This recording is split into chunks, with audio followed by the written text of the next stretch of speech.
Velvet Ramble. Hello. Hello. Hello. Welcome back to another edition of the Velvet Ramble Podcast featuring me, the Velvet Fist, and Professor Ramble, and special guests Gherkin Picklewater and Karen. How's everyone doing? Woo! I had a nap and I went for a ride on my new scooter, so I'm doing okay. And Karen? I'm doing all right. I also took a nap. I was at the beach most of the day. Oh, nice. So, yeah. Socially distanced, I hope? As much as we could be, it was very crowded. Disturbingly so. Wearing sunblock, I hope. Yes. And a mask. Yes. Not a mask. Well, if you're socially distanced, hopefully you don't have to wear a mask. I mean, depending on how far the distance is. Professor Ramble, how are you doing? Fine. Busy day. Built the doghouse. Got 2 walls up on the doghouse today, so that's good. Nice. So now it's a dog lean-to. Well, Well, it's going to be interesting. I think it's too big for this dog. This dog is just too. It's a big house. It's a mansion for this dog. So. That's because your dog is tiny, but even tiny people need big houses. Yeah, I think we measured wrong. So, but anyway, it's going along. I'm happy that's happening. So. It's better than mismeasuring the dog, I guess. To mismeasure the house. Well, I thought we put I'll have the dog sitting all the things we measure, but somehow even with that, I think we overestimated. But in any case, it's a model house I'm building for my daughter, and it's forcing me to really want to get back to doing more stuff like that, which I should be doing, which is also good. So that's why it's a good thing to do. So yeah. I took out the drill and I fixed the front door handle. Good. By tightening up the screws. I did a man thing. Gender roles. Gender rolls with cream cheese frosting. Yes. Yeah. And I am doing okay. I'm wearing shorts because it is warm. I actually changed my shorts right before we started because even though I'm not going anywhere and no one sees me, I wanted to match. So, also because it is very warm, I realize that the heat is very annoying to me, and therefore I'm expressing that annoyance out into the world. And so, Gherkin is doing a hero's job of tolerating me being annoying. He apparently is doing his best not to kill me, as he said. Did I say that? I don't remember saying that. You said you put a lot of thought into not killing me. Oh, okay. Yes. That's good. So I have a question. Does anyone remember what last week's challenge was? Because I do not. Did we challenge ourselves to do something last week? I think so. I think we did, and I don't remember what it was. Good on us. Yes. We're rock stars. Challenge accomplished. All right. So it sounds like people are doing well. Highlights of the past week apparently include Gherkin having a scooter and using his motor drill thing. I got a scooter in the mail. It took them over a month to send it to me. It took them over a month to bother shipping it, and it took them, the one-day shipping took 8 days as well. So, yeah, but it finally showed up. It's the most expensive thing. And by scooter, I mean, sit-down Vespa, Honda style, not Razor scooter. But I got an electric vehicle, and I've been tooling around the neighborhood. Yesterday, I got coffee and put it in the coffee cup holder and then spilled coffee all over my scooter while bringing back to my fiance. That is a rite of passage. In Professor Ramble's last car, somehow he managed to get coffee stains on the ceiling of the car. Which I continue to state is not an unusual event if you live on a planet that has gravity. It is. So, it is quite unusual because gravity usually means that coffee goes down, not. No, well, it depends on. You have to look at the physics of the situation. Cars are moving in a horizontal direction. If a bump happens, there's an upward motion according to Newton's laws of physics. As it moves in this direction, doesn't stop moving until it hits the ceiling and then comes back down. The point being is that I'm glad your scooter has now been baptized with this first what I'm sure will be many wonderful babies of organic material as it moves through life. Yeah, it's smaller than I expected, but it's got insane acceleration. But it only goes about 20 miles an hour, so it gets up to 20 miles an hour very quickly, and then just stops there. Is that by design, or can you go in and hotwire it to go No, fast? it's made to go up to 35 with a tiny person, but with me on it, it's not going to do more than 25. Mm. But it is by design. It's made that way so you can legally ride it with just a regular license. You don't have to get a motorcycle license. You don't have to get insurance, but I did go ahead and get insurance, which was also We're a happy for hassle. that. We're happy for that. Yes, we're happy for that. It's very difficult to get insurance for an electric scooter, but I had to find a scooter-specific company and go through them. And I went with Dairyland, who are, I think, out of Illinois, maybe. Not Wisconsin? Or maybe Wisconsin. I don't know. I've got the card somewhere. Can you get on the freeway? Can you go on the freeway? Absolutely not. Not at 20 That's miles right. an hour. I didn't think so. Yeah. Cool. So that was my week in a nutshell. Does anyone else have highlights from the past week they'd like to share? Just there's this week has been kind of weird because the daughter there, she's we're trying to get her into Girl Scouts, which she doesn't want to do, but I'm sorry. Has she met any Girl Scouts? Girl Scouts are actually kind of awesome. Again, you see, maybe I should have her call you and talk to you about this because that was my argument to her as well. Because like she's getting this whole thing where she's rejecting things that she hasn't done with complete knowledge. I think it's going to be horrible because I'm 9 years old. I know about life to reject it. And I remember arguing with her. Finally, I just told her that it's a simple matter. I need free cookies. You're gonna get. Well, you're gonna end up paying for those cookies. There's no free cookies. But I will say I've interviewed some Gold Star Girl Scouts. Like Gold Star is like is like the Eagle Scout version.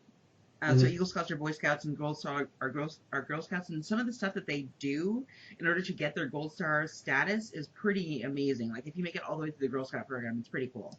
Well, and Girl Scouts are effectively Antifa super soldiers. I mean, they are hardcore, progressive, left end. Love them in every way. It's a great organization as opposed to the Boy Scouts, who are still fairly far right, anti-gay, anti-trans, anti-everything. Well, they're different. Because there's recently the Boy Scouts agreed to start taking girls.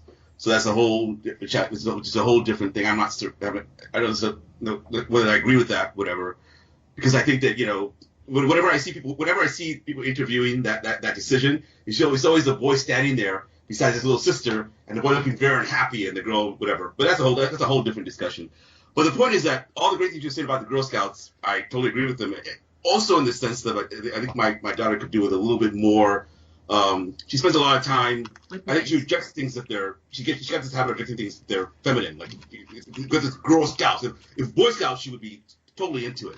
But I think then get her into 4-H. You say? Then get her into 4-H. That's gender non-specific. Yeah, the 4-H club. You can raise a tiny goat. My thing is that no, it's not a matter of her trying to be gender. This thing is she specifically, and I have my reasons for why she's doing it, whatever. But I think but the point of the matter is that I don't like her rejecting things because I agree with you. I've never joined the Girl Scouts, but for what I've seen, I think it's a great organization, whatever. And I think she could have a lot of fun there too. But she just so anyway, but what is that? Luckily for her or for me, her mom is dealing with that, so she really has no choice of doing it, whatever. So she's doing that. So that was fun. She just had a meeting today, which was kind of cute because her mom's not around, so watching her doing it was like, she just was so not into it. Like, yeah, here's my bag, yeah, and just totally uninterested. So, whatever. Okay, that was fun. Did they do that over Zoom? Yeah, it was over Zoom. Yeah, there's a again. I want to. I'm trying to because there's so many threads that this could take because there are two warring Girl Scout clans which are developing, and my daughter's in the one. I didn't realize she was in this one because I think she'd be in another one. Whole different story, whatever. The point is that that's one thing, and then work was just crazier than usual this week. But it's just life would just go, to the point where at one point I was like, I'm gonna get fired because we're working on this thing. And the guy I was talking to, he said, no, trust me, you will get fired, but just not for this. There are a whole bunch of things you're going to get fired for. So that wasn't very nice. But we're having a good time. Life goes on. So. Was he someone in a position to know that you're getting fired or to fire you? No, we're speaking rhetorically. I was being histrionic, because we're working on this problem, which the software is due on Monday. So this thing we had to make sure it worked for sure by Monday because we had no choice to correct it. And it seemed like it wasn't working completely at the time. Those systems, we found out it was working completely. And then I was saying, well, we have to. I said this has to work. It cannot fail. If it fails, I will get fired because it's that important. And the guy was saying, and he very calmly said, and then another lady was on the phone with us, and she didn't get the joke. She immediately started screaming, "Why would they fire you? Why would they fire you?" It's like, you have to get this done. If you don't, she was trying to comfort me. And the guy said, "No, calm down, Kelly." He said, "Just be serious. You are going to get fired. Whatever. It's just not for this. There's a whole host of things because it's a very complicated piece of software. Host of things you're going to get fired for, just not for this particular thing. So just you have a couple of days of reprieve." So that was kind of funny. Anyway, so life goes on. I will note that I called you earlier this week, and you actually answered the phone sounding like really calm, which makes me think now hearing the story that you hit the point of panic with your work where you hit the panic point where you're vibrating so quickly that it actually looks like you're standing still. Oh, again, I don't want to say we're taking up a lot of time with discussion, but because I work, I'm very grateful to have a job, but my work has got to the point where there are just so many things happening where it's just really, really intense, and I work all the time because and it's very busy, and it's to the point where sometimes I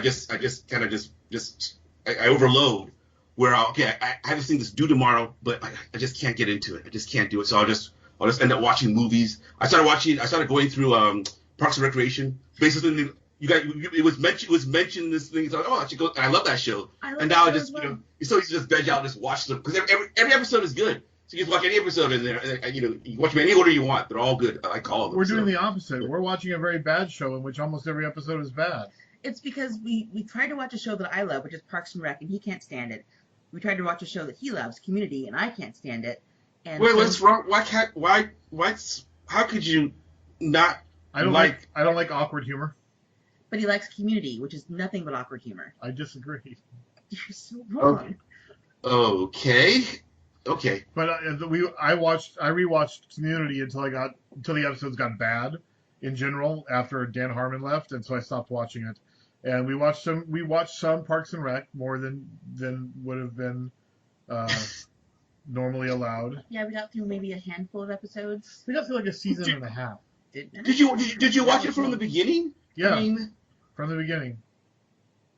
Up to the point where Ben and what's that tall guy? The tall guy that was accused of some sex thing in the 80s. What's his name? Rob Lowe. Rob Lowe hasn't shown up yet. No, I didn't get to the point with Rob Lowe.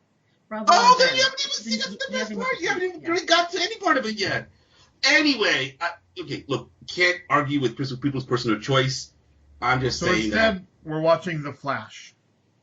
Oh yeah, which is terrible. But also. Well, it's terrible because even my household loves The Flash. They watch every episode. They love it. It's compelling, but it's not very good. Woo! Okay. It's like Chips Ahoy. It's like Chips Ahoy chocolate chip cookies. It's better than that. It's like what? I said it's like Chips Ahoy chocolate chip cookies, and the Velvet Ramble said that it was, the Velvet Fist said it was better than that. I think it's shallow and empty and badly written, but still somewhat compelling. I mean, okay, you do realize that it is about a fictional character. People can't really run that fast. Which by definition means is shallow. No, it just seems fictional. It's actually real. The Flash, you're being funny, of course, but the Flash, because I've watched them watch it, right, and they love it. And I'm thinking, well, yeah, I watched a couple. It's like, oh, it's a comic book thing. You're probably, you might be watching My later 9-year-old daughter seasons. likes it, so maybe that's why you don't like it. You're watching the most recent seasons. We're still No, on season one. I'm saying I have not watched it. I'm watching my 9-year-old daughter and her mother watch it. They love it. They love it to death. I mean, they watch people like lots of things when they're young. They don't necessarily like when they're older. But also, we're watching season 1, and you know, there are lots of things about this season that are triggering for me. I find that I'm really triggered by unrequited love plot lines, and unrequited love is all through this season. And I'm just like, stop it. What are you doing? Let go of this love crap and move on to plot or fighting or something. I'm also unrequited love, that bugs me. I'm also bugged by the fact that this superhero has no fight skills whatsoever, and also there's no what? There's no what? No fight skills. There are hardly any fight scenes. It's just him running into a scene and getting beat up because he's dumb and doesn't know how to do His stuff. superpower is literally running away. Yeah. So But also, there's the whole fact that there's only 2 black people in the entire city. There are 2 black people in the entire city. what city is it? Central City. But so it's a fictional city. Yeah, it's a fictional city. But still, there are only 2 black people in the city. 2. It depends on again. I've not seen it, whatever. But these critiques of it, while I'm sure are valid, it's like, Gotham. I mean, how many people? The Batman series, which is wonderful, had 1 black guy, working for the company. So Morgan Freeman. So anyway. But they did have some Asians too, so I guess I come to that. There are people of other races. There are Asians. It's just that there are 2 black people in the entire city. They're both main characters, and no one else. You don't see even in the background. You don't see any background extras. Well, I'm sure they're there. They're just it's like the show Friends. They're there, but they're just not, or Seinfeld. They're just not really involved in the lives of the characters that are happening. Anyway. Like Friends. Friends didn't have any black people in New York. Well, that's because they were all racist. Yeah, but they didn't have any black people at all in the cast, so that's fine. But if you have two black people who are main characters, and then you just don't see any other black people in the rest of the city, that's just weird. Didn't And Ross had a couple of. I thought Joey. Was it Ross who ended up dating? Is it either Rosario Dawson or Aisha Tyler? I can't remember. I couldn't remember which one. Aisha Tyler. Was that Ross or was that Joey? Well, so Gabrielle Union was on an episode, and Ross and Joey had a thing where they were competing for her. So she was a guest spot for that one episode, but then later Aisha Tyler became a recurring character, and she dated Ross. Well, she also dated Chandler too, right? Wait. Are we discussing Friends? Are we discussing Friends? Okay, look, please. That's a sign that we've gone too far into it. You brought it up. I'm watching Karen, Here's the point. who's looking very confused right now, and I understand it. Whatever. I will say that I'm not disagreeing with your critiques of the fact that there are no black people in this town, whatever. Though I've watched so many shows, whatever. Another hilarious thing that happened this week that I thought was hilarious is that Shauna, the woman I'm with, whatever, who by the way wants to has been yelling at me that she wants to join our podcast at least for an episode. She wants to be a guest on an episode, which I've been kind of holding off because I don't know how that would work out. But when she found out Karen had joined, she was very upset. I was a big my skills. I was very proud of my skills as a bad person, whatever, or bad mate, whatever. I was able to calm that down. But she has discovered that Netflix has a lot of Nigerian soap operas. And she loves it. She loves them. They're all take place in Lagos. They're all these. And she's like, "Wow, this doesn't look like Lagos when we went there." There are tons of Nigerian films on YouTube and also on Netflix. Yeah. But I know they're Nigerian films, but these are actually well. They're really well produced. I guess they're television shows, Nigeria, whatever. The point is that it shows Lagos. Lagos looks like it looks like London, basically. It's like a tropical London, basically. Yeah. Which is really cool, whatever. But Shauna's been to Lagos a number of times. She's like, it doesn't look like this. Well, I mean, that's the nature of production. Like, here's what I tell her. I said, number one, this is a television show. Number one, I did mention that Friends with a television show. if you want to believe that show, that you believe that black people do not exist in New York, at least around these people. That's number one. Number two, was filmed I in said Los that Angeles, but took place in New York, so I'm sorry, where? lots of places are filmed in one place but take place in another. My point being is that the depiction of this place in a television show does not necessarily conform to reality, as does many American shows as well. And in addition, ironically, Lagos, since I grew up there, which I of all the cities on earth, I despise Lagos the most. It's a city I hate. I feel revolted every time I have to go there, and I always have to pass through there. It's a horrible city. It's filthy. It's dirty. It has all the problems. But I have to admit that since I lived in Nigeria, apparently it has greatly improved.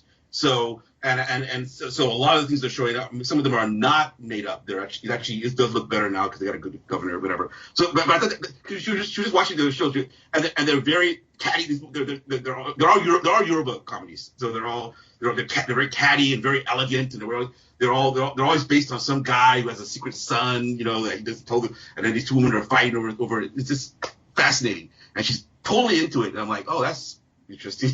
Yeah. Where do you find these soap operas? They're on Netflix. Okay.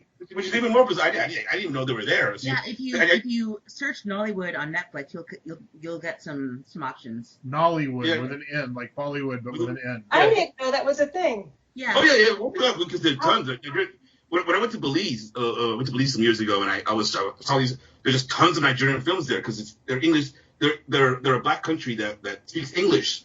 So Jamaica, Belize, anywhere they have black people that speak English, I guess there's either South African or their films predominate. Anyway, we're almost like all the way through this show. So Karen, your last. That's what I talked. Do you have any highlights from the past week? From the past week? Oh, I got my first mammogram. It was not that exciting. Actually, it wasn't that exciting. That's good. You want a non-exciting mammogram. Yeah. Yeah, you don't want Patch Adams. I have to come back next week to get another. They told me that about 50% of everyone who gets the first mammogram, they don't get like a complete picture, or they find something, just like your own little anomalies in your breast. Yeah. So they have to come back and get more pictures. Did you say first mammogram or first mammogram after something? After something? First mammogram. First ever. First ever. First ever? Yeah. Why? Because that's what happens when you hit a age. You and my cousin have seen the video. You're my epitome of healthiness. So I would have thought you guys would be... you know how then when they hit a certain age, you're supposed to get prostate exams? Woo. Yeah, which I have had. So. I had an ailment that required me to get a prostate exam, and that was not pleasant. It was the digital exam, as opposed to an analog one, and it was a surprise that he had to do it, and it was not comfortable for either of us, I'm sure. Yeah, that's probably the best way to do it, because if he had told you about it beforehand, it would have been worse. He probably just sprung it on you at the last minute, like, oh, well, while you're here, and while you're here, I need to stick my finger in your butt. Yeah. I will say that, getting back to Karen's thing, when I saw your post, I was a little bit miffed, because for some reason, when I was at Kaiser, my doctor there said, oh, the new recommendation for mammograms is you don't have to get one until you're 50. And I was like, okay, that's cool. But I feel like I'm the only one who has ever heard that information, and everyone else is still getting them at the normal time. And I'm wondering if my doctor was just an idiot. Yeah.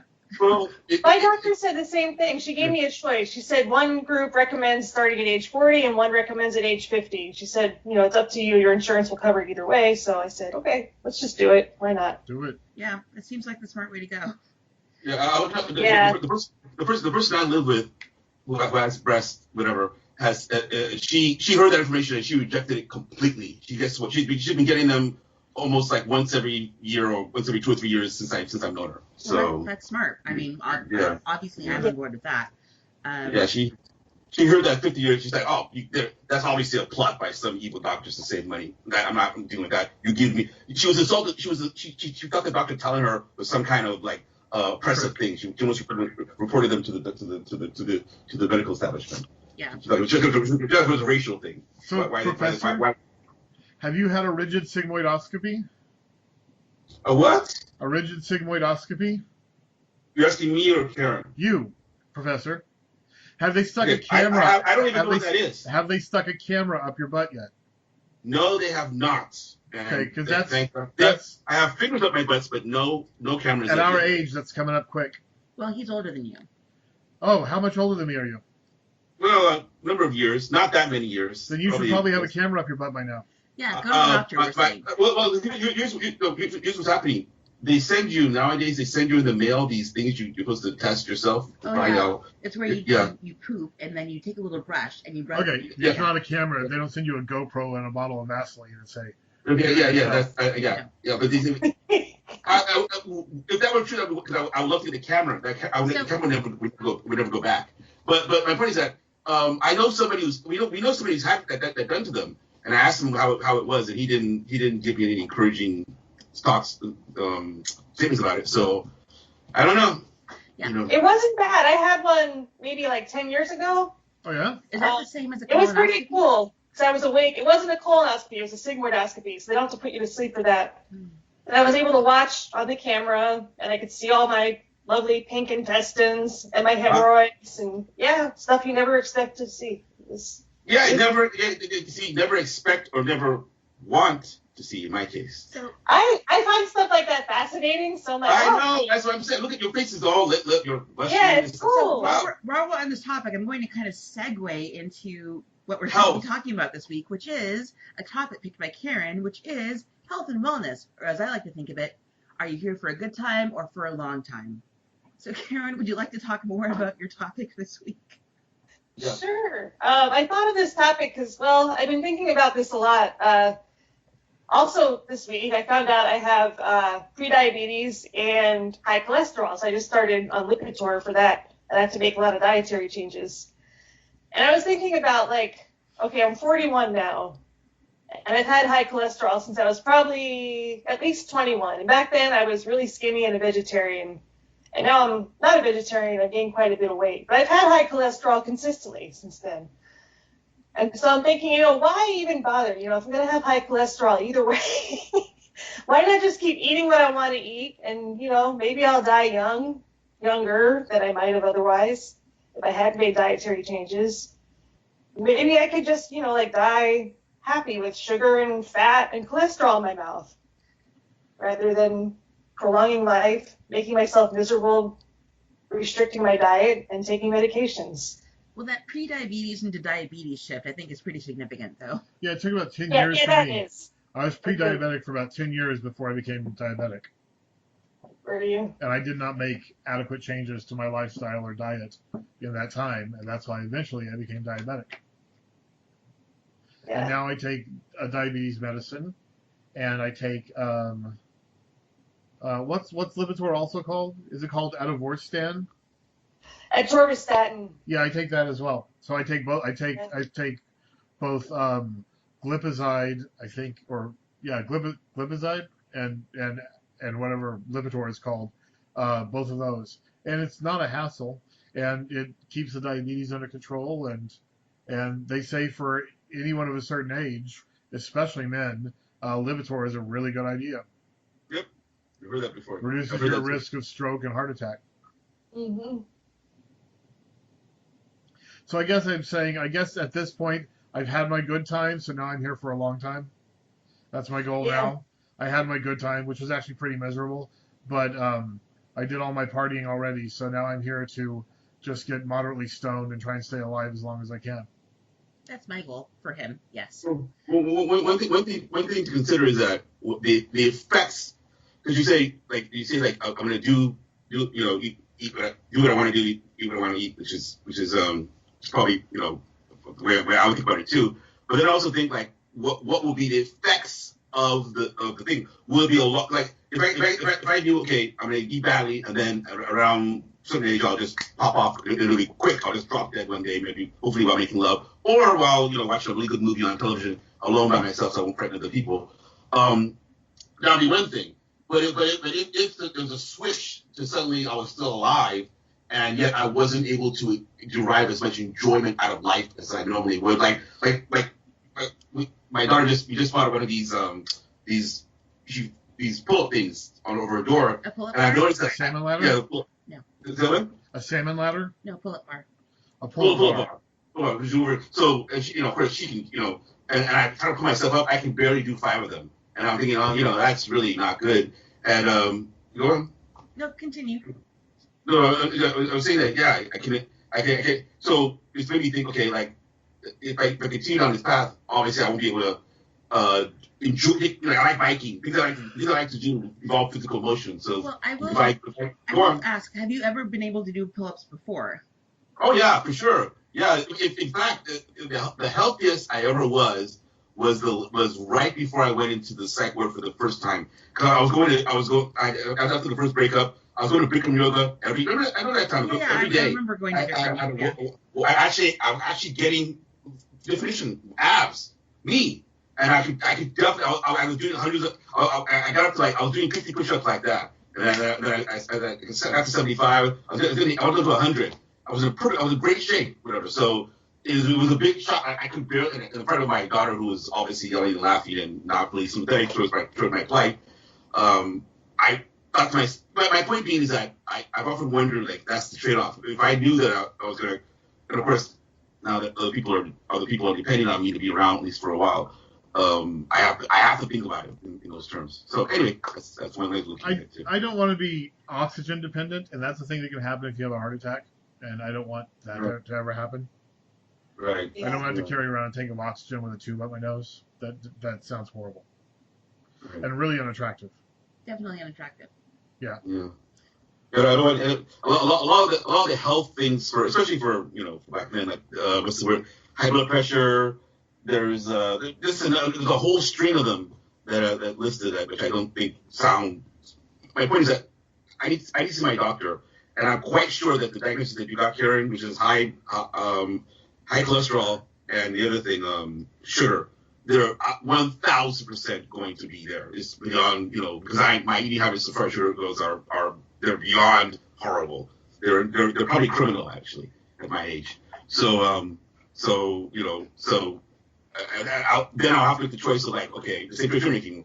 Do I continue to eat the food I want to eat? Like the guy in Parks and Recreation, what's the guy with the mustache, whatever, like him.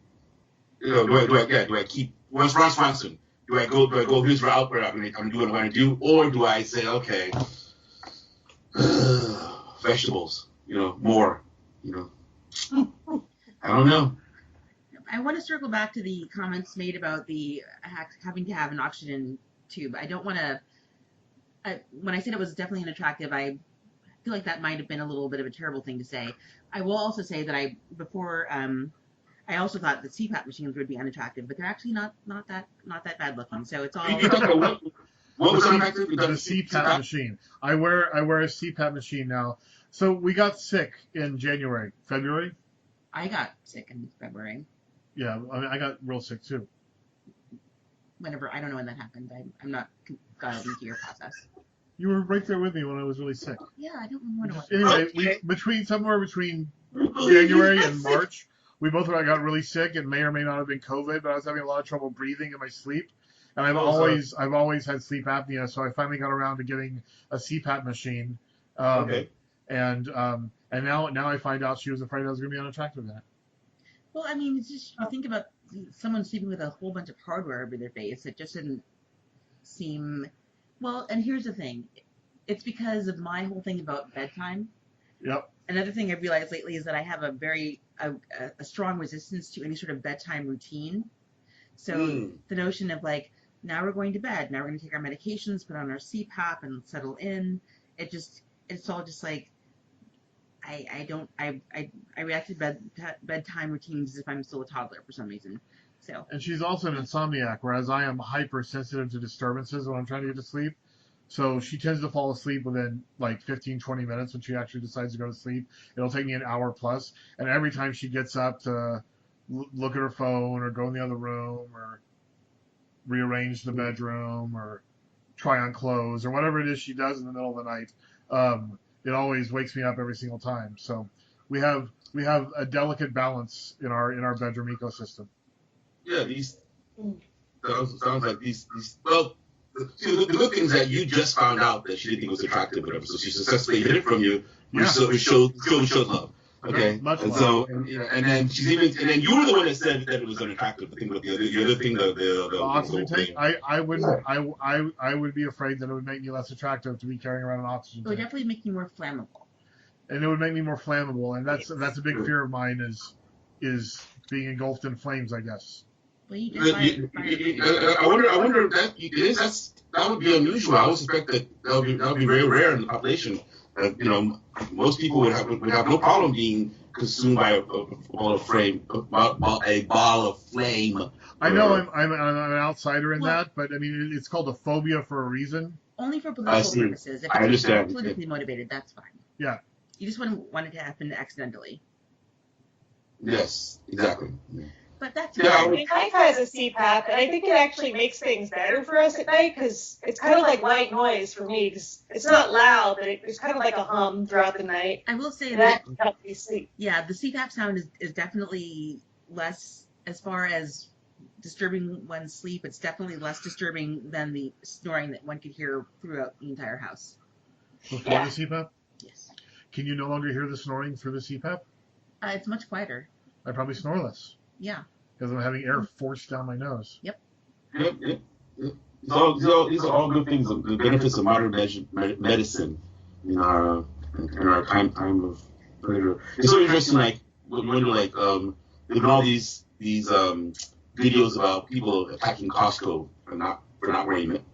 People attacking Costco without wearing masks and being rejected by them. Cats and Karens. No. I don't know if a Chad would you can define as. I think there's another name for them because Chads are.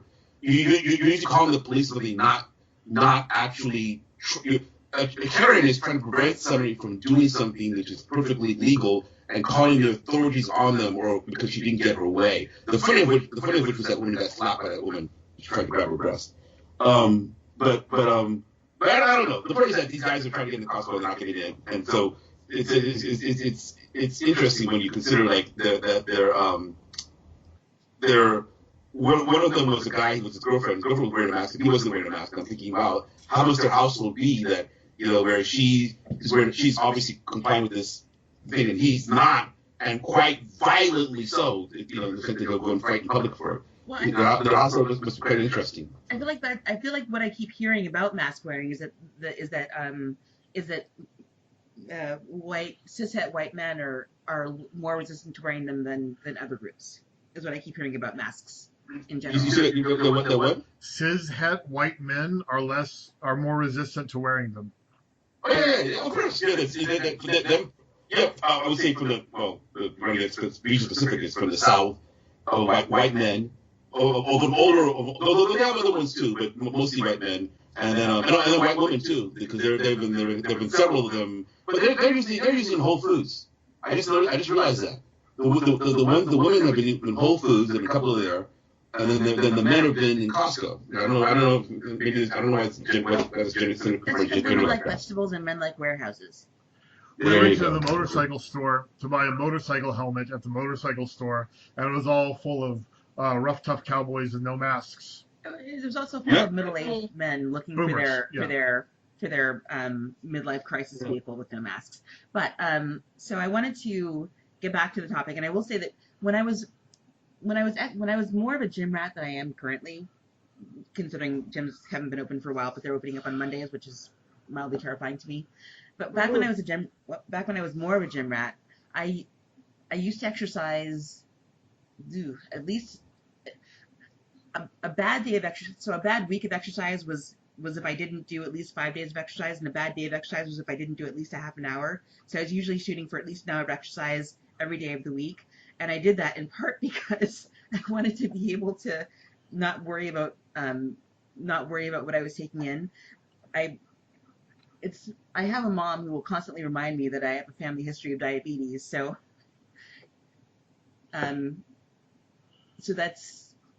it was kind of a trade-off of being a little bit miserable in the moment in exchange for having a bit more freedom in other areas. And hopefully maybe a greater guarantee of long-term health. for at least a longer period than I could be assured if I didn't do any exercise at all. But it's interesting. It's interesting to think about being a little bit miserable in the short term in order to give yourself a little bit more longevity, because even as I was exercising all the time, which would make one think that I was very physically fit, I was also in pain all the time because that level of exercise was really hard on my body. Yeah, that sounds terrible. Sounds like a bad idea. Yeah, and the problem with you saying that is you hate exercise. No, I don't hate exercise. I don't enjoy exercise. And I did enjoy exercise, which is why That's I thought it was worth it. Yeah. Okay, then that makes more sense. Karen, is there anything that you do that requires physical exertion that could offset the and I hear you're saying that the foods. I agree. I see what you would mean by the only foods that are worth eating are foods that are bad for you, because we are omnivores. We're not herbivores. We don't vegetables. Yuck. So fry vegetables. no, that's contradicting terms. So anyway, so is there no food or exercise that you could do that would make you that could offset the horror of having to decide this part of your life? You live in the South, and the barbecue is pretty hard. There is a lot of barbecue here. Yeah. I had gotten into exercise before COVID. I was going to the gym pretty regularly. I was doing well with that. But now, the gyms are back open here. They have been for a while, but I'm scared to go back in there because I've walked by to see how it looked, and people are still standing awfully close together. The machines are close together. I don't feel like they're socially distancing people the way they could. You were in South Carolina, right? Yes. I think you guys are increasing your numbers. COVID? Oh, yeah. Yeah, we're a hot spot here in Charleston now. It's really bad. Okay. Yeah, so I don't plan on going back to the gym. Please do not. So they do. Some of the fitness wear companies are making masks now that are supposed to be easier to breathe through as you're exercising. Oh, really? Yeah. I don't remember the name of the company, but one woman on one of the pages I follow shared some masks that. Well, share the link for some masks that she'd purchased, which I didn't really follow up on because I wasn't sure how I felt about them. But at the very least, it's better than something seems to be better than nothing, and at least it was a multi-pack. So, if you were to suddenly get hold of a huge amount of money, which none of us are able to do that, exercise bikes with 3D glasses on them. These weird glasses I always thought would be interesting because I always thought like. If you get an exercise bike here, like what your dad used to have, something like that. But I could run as if I wasn't running if I could fool myself into believing I wasn't sitting on a piece of metal turning wheels. That might be fun, actually. Well, you know that there do exist apparatuses to turn your regular bike into a stationary bike. Yeah, I know. Maybe my sentence wasn't explicit enough. I meant that's something. I'm sorry, what? You want VR goggles? Yes, exactly. Didn't I give you VR goggles for Christmas one year, or did you not take them? That was last Christmas. Okay. I was saying I went to buy 3 pairs. This is even before COVID-19. I went to buy 3 pairs of VR Go, whatever the Google one is, and then. But I'm seriously comparing it. It's kind of a thing where we have exercising at home.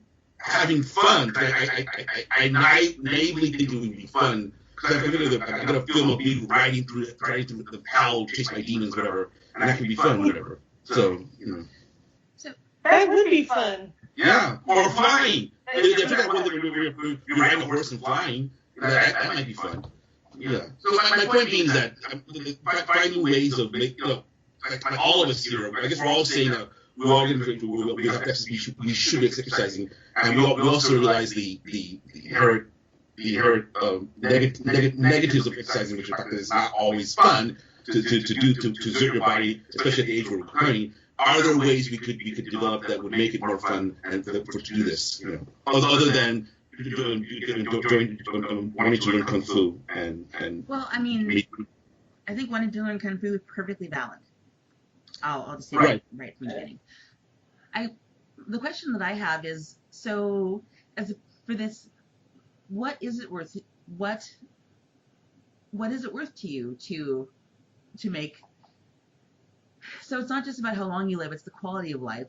People, don't care about living so long because they figure quality of life will go down. But what is it worth it to you to have a long life with a high quality to it? Like, what is that worth to you? Well, it's more about the quality of life than the length of life, for sure.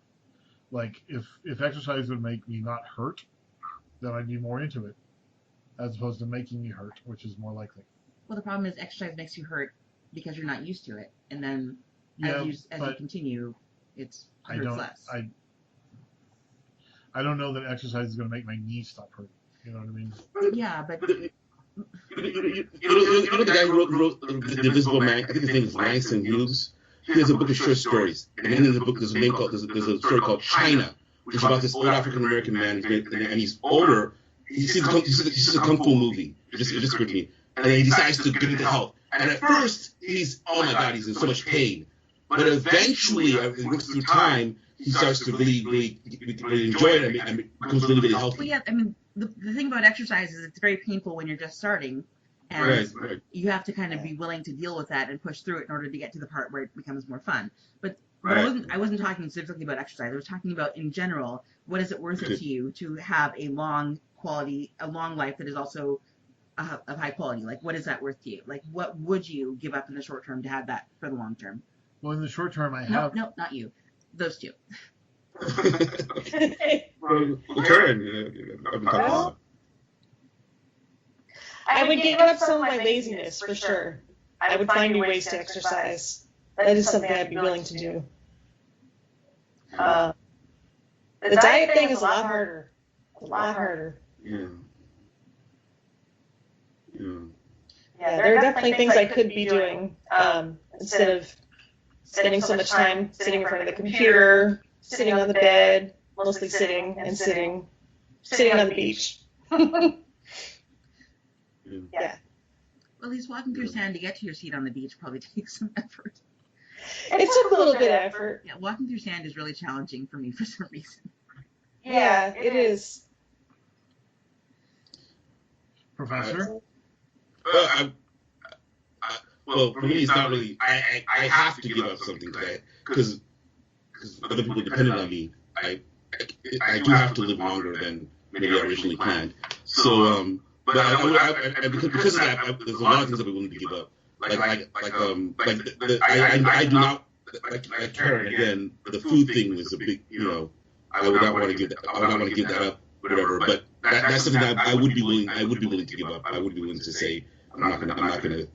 My sugar intake will change, whatever. The physician has been telling me to exercise for years, and that would be an easy one because I know that I have to do it and I should do it. I've also been telling you to go to the doctor and take better care of yourself in general. Okay. See, this is piling on at the moment. When I'm admitting my fault, whatever, I'm going to do it, whatever. I said I got to go to the doctor, whatever. I went to the doctor this year. I'm getting better. So yes. Oh my God, that is so true. I should go to the doctor way more. It's actually horrible. Because it's not just about your diet and your exercise. It's also about the rest of your habits that people kind of ignore. Like, how often are you getting yourself checked out? When was the last time you went to the dentist? When was the last time you how often are you making a habit of taking care of yourself in terms of managing your stress level and all that sort of thing? Well, the good news is that at least half of those questions, whatever. Yes, I do go to the dentist very regularly before this. Much mainly because they're calling me right now to go to the dentist. My eyes things, I do take care of it. As far as the stress level of my life, whatever, I was just, I talk to somebody. I've talked to somebody for years, whatever, sometimes I wonder, why am I doing this? Is this really worth anything? Basically, I'm just calling somebody up to whine for an hour, and then they probably mute the phone and just listen and laugh in the background, which is what I think they do. But you're also paying that person, so they does help me, whatever. Okay? But you're also paying that person, so they probably do spend some time. Exactly. Of course, in this situation, there's no way you can think to yourself that, wow, it's like, and of course, other people, other friends of ours have commented on this at great length, at the fact that, that, well, nobody wants to hear your bullshit. You have to pay people to you, whatever. So, and of course, if you're paying them, they're going to tell you whatever you want to hear. So, they're going to tell you you're a nice person, because otherwise, if they don't, you won't keep paying them, whatever. All that is true. But the point is that, the fact is that it does, I do feel better when and it does kind of, at least have one person where you can go to know you can at least, talk to, whatever. So it's stress level, and the way I proof has changed a lot in the recent years. So I'm not as crazy as I used to be. But the health thing, but as far as the doctor thing is the last piece of the puzzle, and that there is no way, shape, or form I can deny that is a huge growing thing. That I won't even say it's something that would be difficult to do, because it's something that I must do, whether or not I have a kid or whatever. It's just ridiculous. It's completely and absolutely ridiculous. I'm wrong in every sense of the word. I cannot say I'm more wrong in that, whatever. And I will try. I have made plans to improve upon it, and I will. So there we go. And you, Kirk? Me? Well, what do I have to say on this topic?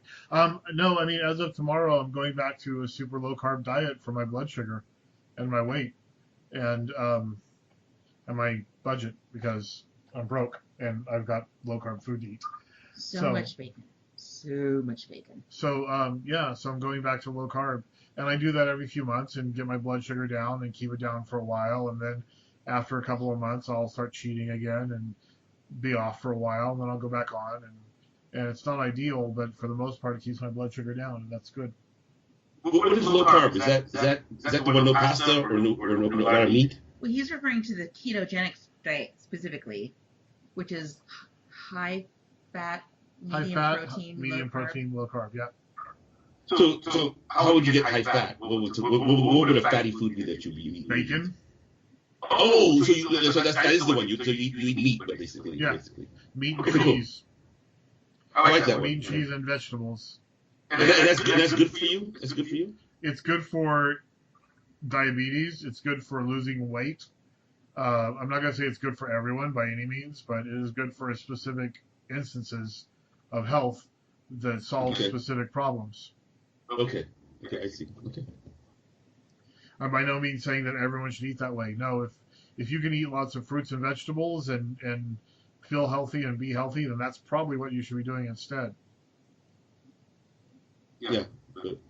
Certainly your colon will thank you. My colon will thank you too. Yeah, good.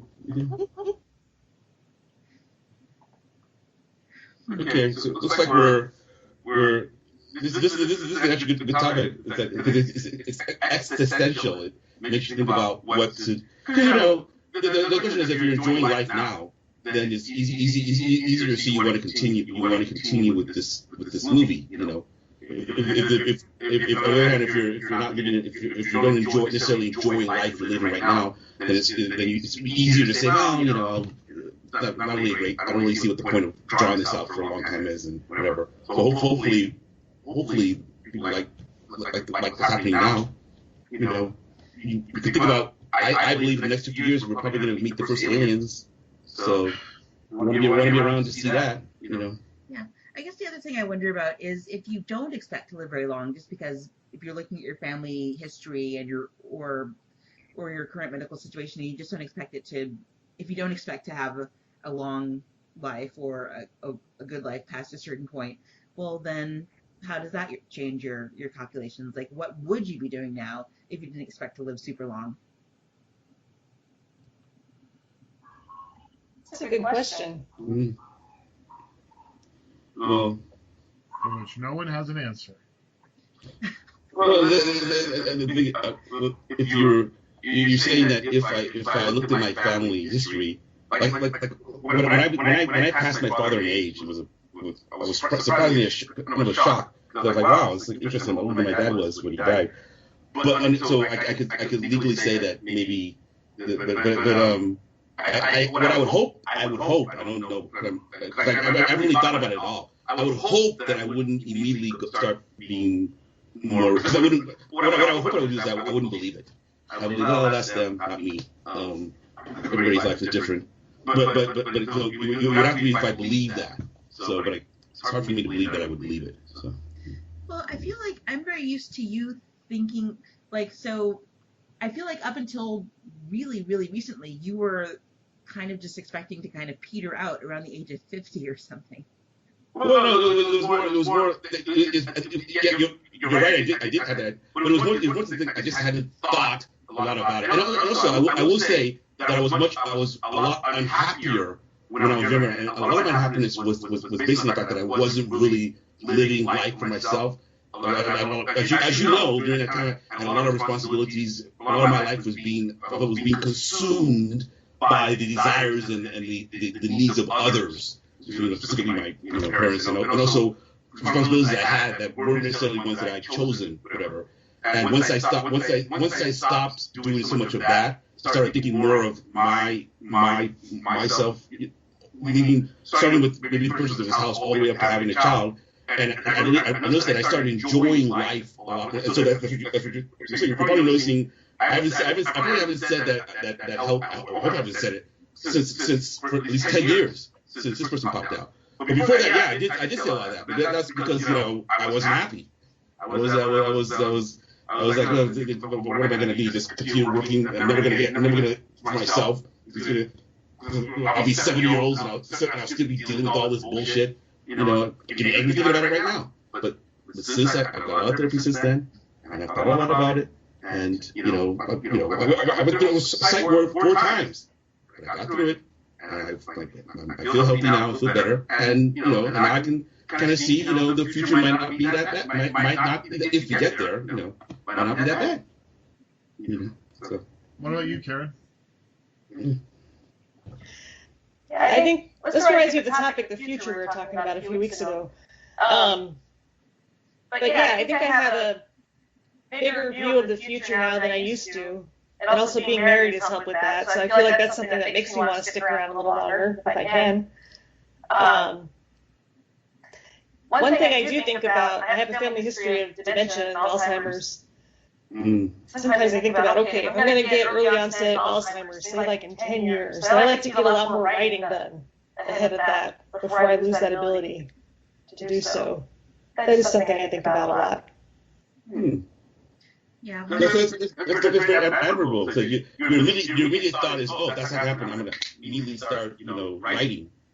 Hopefully, or I might just sink into a horrible depression if I learn that I would have Alzheimer's in 10 years. I don't know. It's hard to say, but best case scenario, yeah, that's what I'd like to do. We've already got one book of poetry out, right? Yeah. What is that called? Mermaid Daughter. That's pretty cool. How long did it take you to write that? It's kind of probably like 10 years. I wasn't working on that specifically. It's just kind of a selection of various poems that came out over the years. You wrote a book? Wait, I missed that part. You said you wrote a book? Yeah, of poetry. Oh, okay. Why have I just heard about this, and why haven't I received a signed copy of it in the mail? And where can I get such now that I know about it? Okay, well, please send me. I didn't know about it. I would have purchased it. That's okay. Okay. Most people don't know. You have to make sure to get the promo in there. So I'm just. So Yeah, look it up on Amazon. Mermaid Daughter. Mermaid Daughter. Okay, I will certainly do so. So Emma, you find out you've got 2.5 years left. What are you going to do? Yeah. Well, it's going to be like a toss-up of things because I feel like a lot of what I've been doing, a lot of what I've been struggling with in the past year is trying to figure out how to set people up so that they'll be okay when I'm gone, if I'm gone. So I'd have to finish that process, and then I'd have to let go of a lot of things. And a lot of things that I keep putting off because it seems like there's not time to do it now. I would have to actually make time to do it now. So I'd probably like travel. So for me, it'd be perform as much as possible. Just get in as many performances as possible between now and then until I couldn't do it anymore because I don't get to do it very often. And it is my one true love that is slipping away day by day.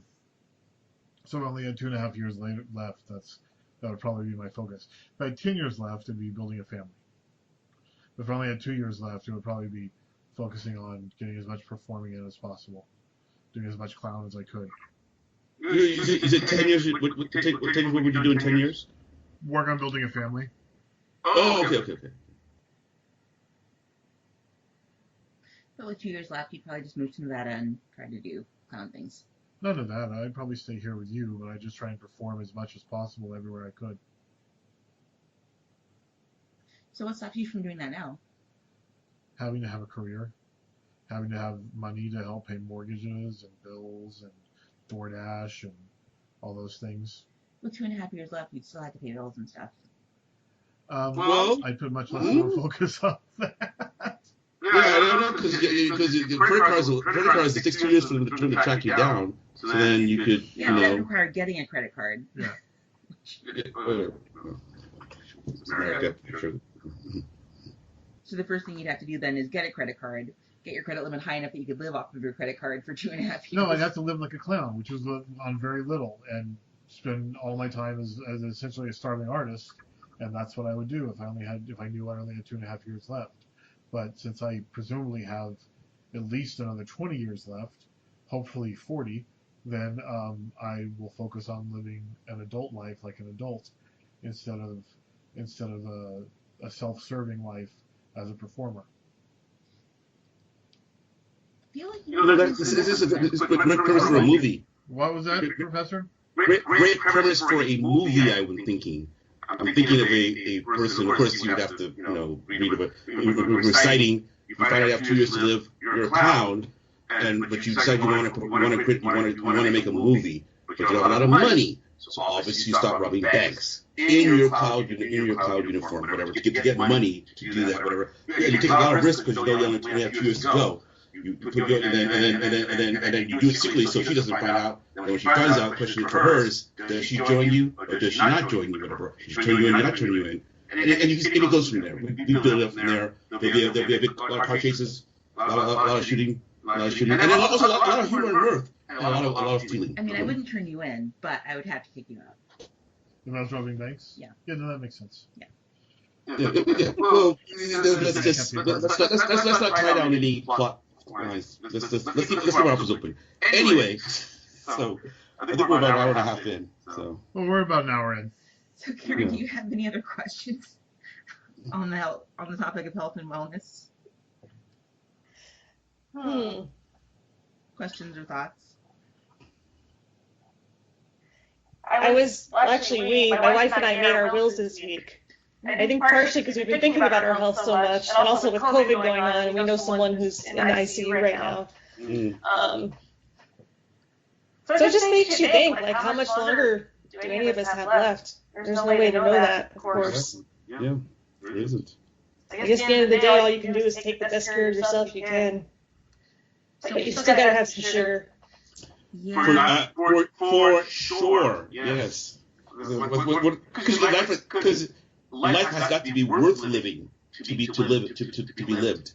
Life isn't worth living. We're in a world with absolutely no sugar. We're eating basically like a farm animal, basically. And not even like a farm animal, because at least they get like different kinds of grains and vegetables. I'm talking about like some kind of wild animal, without access, a wild herbivore, without access to good food. That's not life humans meant to live. So, I've always said life is like a hurricane. I've always thought life is a highway. Okay. So before we go. Wait, did you finish your thought? I did. Okay. Thank you. Right. So before we go, you were going to say? No, I was prompting you for your. Oh, okay. So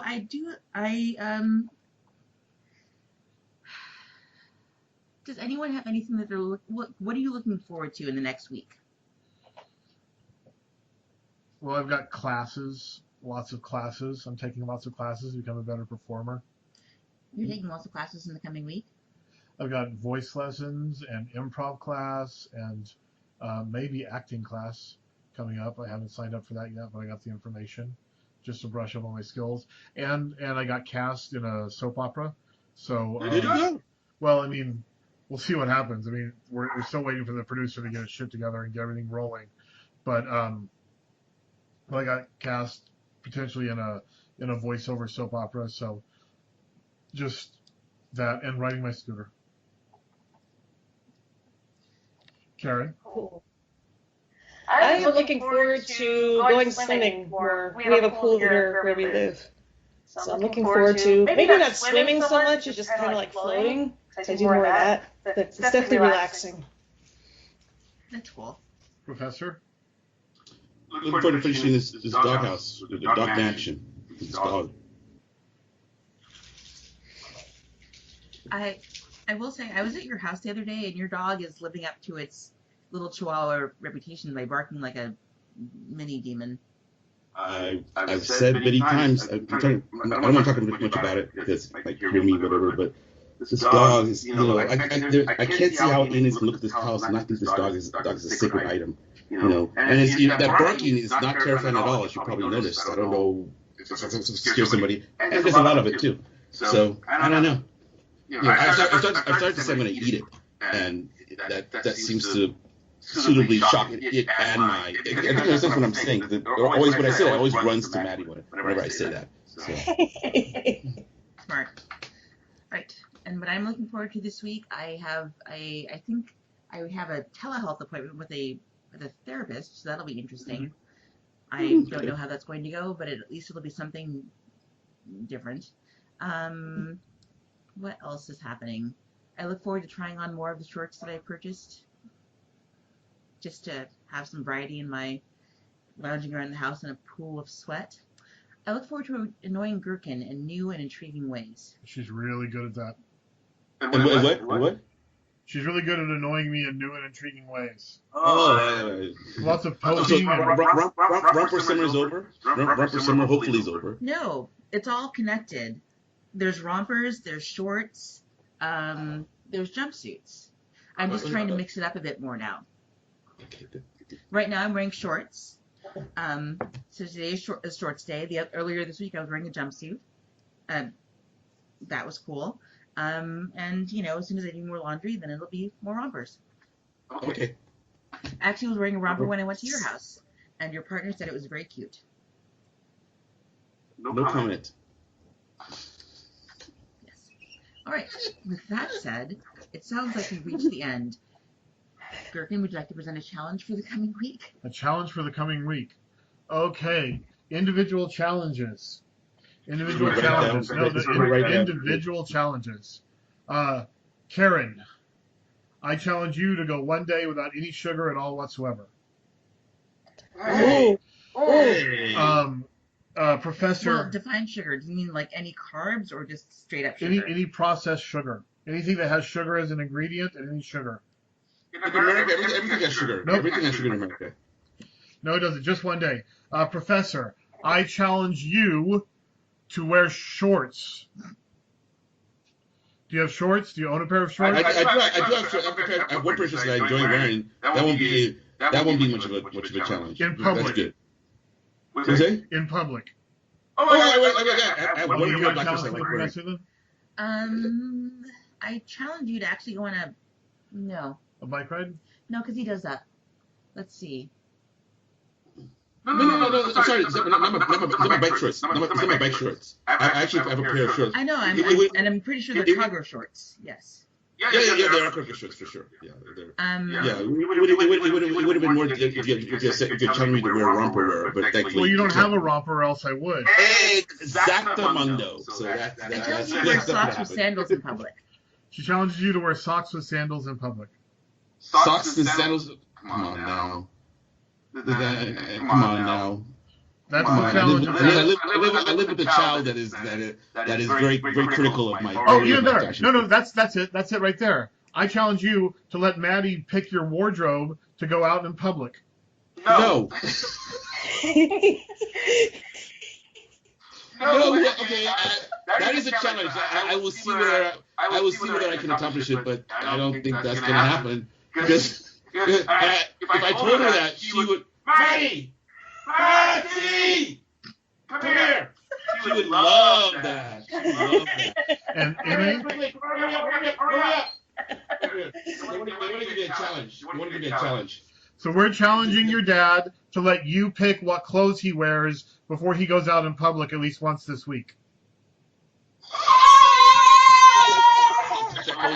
Okay. Well, we'll have to see what challenge you actually work out. Okay, we'll finish it up. We'll discuss this later, and I have one more for your inheritance. Okay, so now why don't you guys challenge us? Okay, Gherkin. Almost done. Okay, Gherkin. What you challenge them? You know them. You probably know the Velvet Fist there. You know, something that would really challenge her, or than I would. Velvet Fist. Tell the therapist something painfully honest about yourself. Oh, that's a good one. That is a good one. That's a good one. That's fair and helpful. Yeah. Okay. All right. I challenge you to do a exercise. Okay, great. I will have to probably lean on. Chosen by Velvet Fist. I was gonna say I'd probably have to lean on Velvet Fist to pick it out for me, but you got it. I will say that I did make him do. Accidentally. He did do a 10-minute exercise video, which I was supposed to do with him, but then circumstances made it so that he did it by himself. So that is on the list of things to. That's a good challenge. Yes. Okay. On that note, I will edit this tomorrow and put it out onto the internet. Thank you. Yes. And anyone, yes. So now we have 2 podcasts that no one listens to, but this is fun anyway. But if anyone is listening and would like to have any input into this conversation, feel free to send an email to velvetramblepodcast@gmail.com. That is velvet.ramble.podcast@gmail.com. And otherwise, feel free to find us or the I'm Not Here to Argue podcast on all of your favorite podcast listening situations. All right. See you guys all next week. Okay, peace out. Bye. Bye. Bye.